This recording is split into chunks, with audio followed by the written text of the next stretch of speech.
ये आपका कक्षा चौथी का एनसीईआरटी पैटर्न हिंदी मीडियम का गणित का जो ये आपका पहली प्रश्नावली का हल हम लोग आपको दे रहे हैं। भजन ने ब्रिकाबाद की नई ईंटें लेना तय किया। भजन ने ब्रिकाबाद की 3000 ईंटें लेना नई ईंटें खरीदी। तो बताओ भजन ने इसके लिए कितने पैसे खर्च किए होंगे। तो ब्रिकाबाद की हल लिखेंगे। ब्रिकाबाद की ईंटों का मूल्य 2000 रुपये प्रति 1000 ईंटें हैं और भजन ब्रिकाबाद की 3000 ईंटें खरीदता है। तब भजन द्वारा खर्च किए गए पैसे बराबर 3 गुणित 2000 रुपये। देखिए 1000 ईंट के लिए आप इसको ऐसे भी करके देख सकते हैं। रफ कार्य में मैं समझाने के लिए यहाँ बता रहा हूँ, आपको लिखना नहीं है, फिर आपको सिर्फ यहीं तक लिखना फेयर कॉपी में, ठीक है ना। ठीक है, अतः मैं इसको पूरा कंप्लीट कर लेता हूँ। अतः भजन ने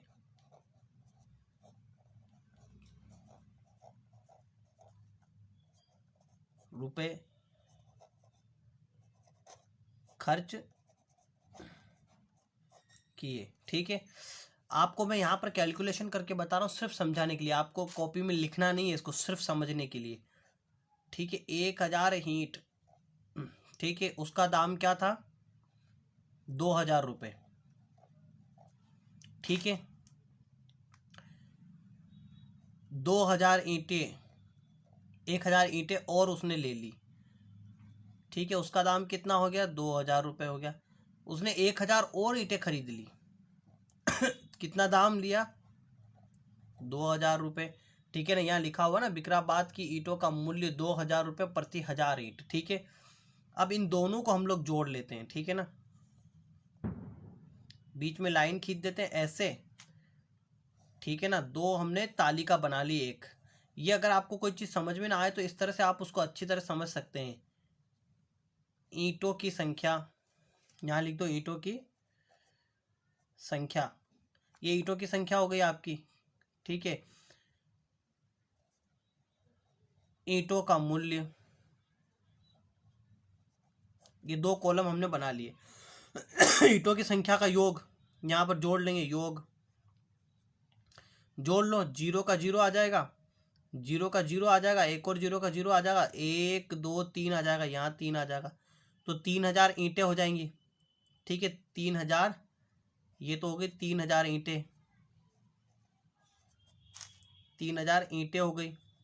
ठीक है, अब ये मूल्य आपका है, इसको भी जोड़ लेते हैं। 0, 0 का 0, 0 का 0, 2 2 और 2 4, 4 और 2 6, 6000 रुपये, तो 6000 रुपये। ठीक है, इसीलिए हमने यहाँ पर 3 गुणित 2000 किया। ठीक है ना, समझ गए ना आप, कि आप ऐसे इस सवाल को हल करो या ऐसे हल करो। इसकी संख्या गिन लो, 1 2 3, कितनी, 3000 ईंटें हैं तो 3 लिख दिया 3000 ईंट का, और 2000 का उसमें गुणा कर दिया। ठीक है, ऐसे करो या ऐसे करो, उत्तर एक ही आना है, इसीलिए हमने डायरेक्ट ऐसे जो है किया है। ठीक है, ये आपको कॉपी में नहीं लिखना है। ठीक है ना, ये सिर्फ समझने के लिए, कॉपी में यहीं तक आपको लिखना है। आपका दूसरा जो सवाल था वो क्या कह रहा था, भजन ने पुरानी, भजन ने 500 पुरानी ईंटें खरीदी, उसने कितने पैसे दिए। ठीक है, ये आपकी किताब के अंदर तालिका में लिखा हुआ, पुरानी ईंट के जो है 1200 रुपये प्रति 1000 ईंट है। तो हम हल लिखेंगे, पुरानी ईंटें, पुरानी ईंटों का मूल्य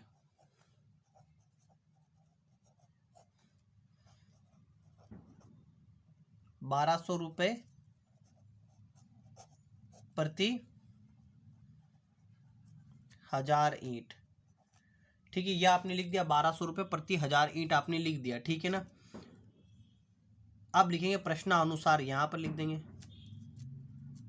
प्रश्नानुसार। भजन, ठीक है, भजन ने 500 पुरानी ईंटें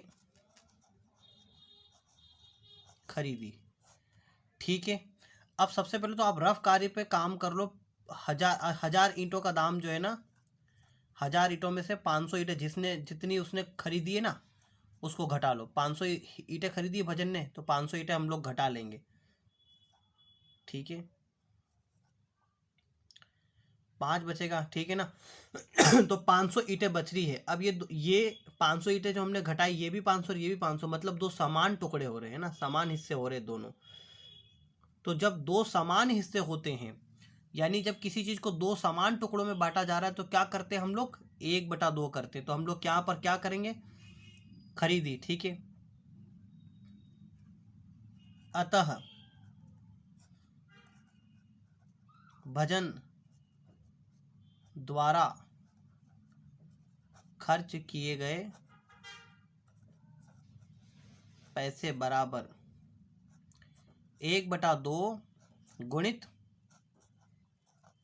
1200। 12 एकम 12, 2 एकम 2, 2 एकम 2, 2 छिंग 12, 6 एकम 6 और 600 आ जाएंगे। तो ये बराबर आपके बचे 600 रुपये। ठीक है, 600 रुपये। इसलिए भजन ने 500 पुरानी ईंट की, है नहीं, 500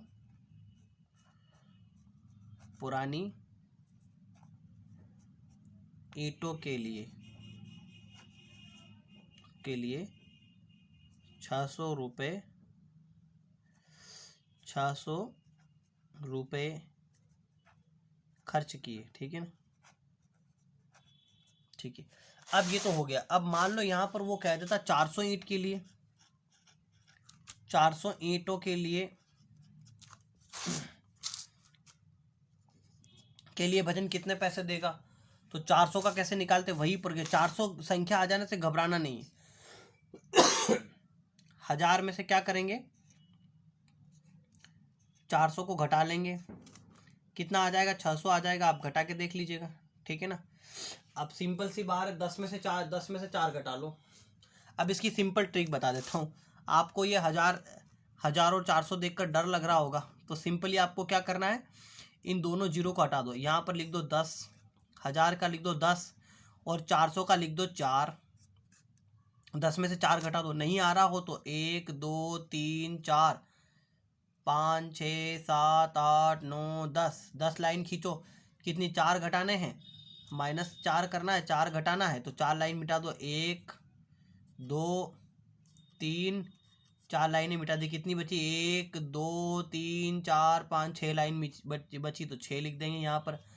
अब कितनी, ये तो हमने 10 तो हमने लिख दिया, 2 जीरो छोड़ दी थी, तो 2 जीरो यहाँ लगा दो।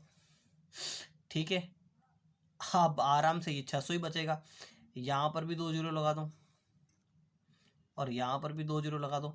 यह आपका सेम टू सेम रिजल्ट आ गया कि नहीं आ गया। तो शॉर्टकट में आप इस तरह से घटा सकते हैं। अब दो बराबर हिस्से नहीं हो रहे हैं, ये 600 है और ये 400 है, दो बराबर हिस्से नहीं हो रहे हैं। तो अब क्या कर सकते हैं, अब हम लोग दोनों तरीके से इसको हल करके देख सकते हैं। क्या करें, तो हम लोग एक और तरीका इसका हल करने का है। एक तो हम लोग इसको इस तरह से कर, तो क्या कर सकते हैं, कुछ गड़बड़ करने की जरूरत ही नहीं है। हम क्या करेंगे, 100 ईंटों का दाम निकाल लेंगे। ठीक है, 100 ईंटों का दाम, 100 ईंटों का दाम निकाल लेते हैं,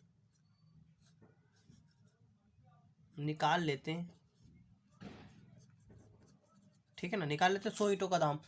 तो फिर 100 ईंटों का दाम निकल जाएगा, तो 400 का 4 का गुणा करके 400 ईंटों का भी निकल जाएगा। तो क्या कर सकते हैं, 1000 ईंटों का 1200 रुपये है दाम, तो 100 ईंटों का कितना होगा। ठीक है, तो 1000 ईंट में कितने 100 आते हैं, तो 10 100 आते हैं। देख लीजिए आप, यहाँ पर आप करके देख लीजिए, 10 100 गुणित 10, 0 0 और 0, फिर गुणित कीजिए, फिर तो आप ये आपके 1000 आ जाएंगे। ठीक है, यहाँ पर 0 0 और 1, तो ये आपके 1000 आ जाएंगे। ठीक है, यहाँ चलो साफ जगह दिखा देता हूँ आपको। 100 गुणित में 10 का गुणा कर लीजिए, 0 0 0। ठीक है, 3 जीरो आगे गुणित का निशान लगाएंगे, 0 0 और 1 आ जाएगा। तो ये आप देख लीजिए, 1 0 2 0 3 0 और 1, ये 1000 आपके आ जाएंगे। तो मतलब इससे पता चला कि कितने होते हैं, 1000 में कितने 100 होते हैं, 10 100 होते हैं। तो हम क्या कर सकते हैं, 1200, 1000 ईंटों का दाम कितना है? 1200 रुपये, तो 1200 यहाँ लिख लीजिए। ठीक है, भागित लगा लीजिए 10 का। ठीक है, तो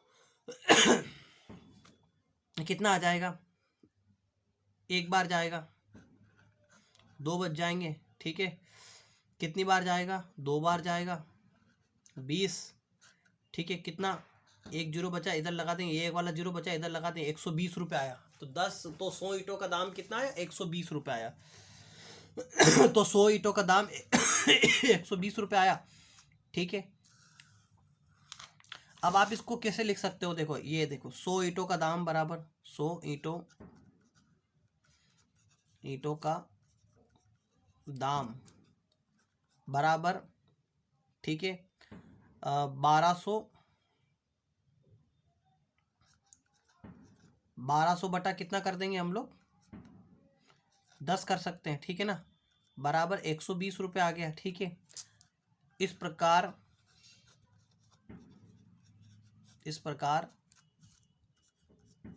400 ईंटों का दाम बराबर कितना हो जाएगा? 4 गुणित 100, 4 गुणित 120 बराबर कितना आ जाएगा? 480। ये निकल गया आपका। तो इस तरह से आप निकाल सकते हैं, जैसे हमने ट्रिक बताई वैसे आप निकाल सकते हैं। 400 आ जाए, कितने भी आ जाए, घबराना नहीं।